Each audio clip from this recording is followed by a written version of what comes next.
Divorce ఎన్ని రకాలు? మనం చూసుకున్నట్లయితే ముఖ్యంగా డైవర్స్ అనేవి 2 రకాలుగా ఫైల్ చేయడం జరుగుతా ఉంటుంది. అవి ఏంటి? ఒకటి మ్యూచువల్ డైవర్స్, రెండోది కంటెస్టెడ్ డైవర్స్.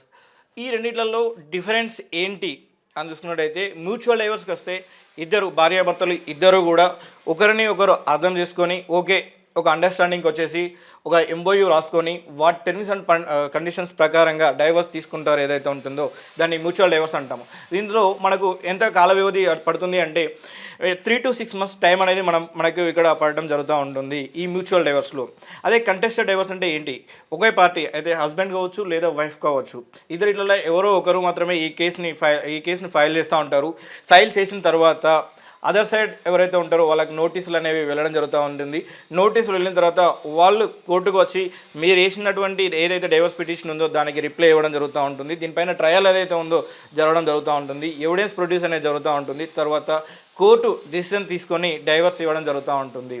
కాబట్టి మీరు తెలుసుకోవాల్సిన విషయం ఏంటి అంటే ఈ డైవర్స్ ఎన్ని రకాలుగా ఉంటాయనే విషయం తెలుసుకోండి. రైట్ డిసిజన్ అనేది తీసుకోండి. మీకు ఈ యొక్క డైవర్స్ గురించి ఏదైనా ఇన్ఫర్మేషన్ కావాలి అనుకుంటే మా లీగల్ టీమ్ ఆల్వేస్ మీకు సపోర్టెడ్గా ఉంటుంది.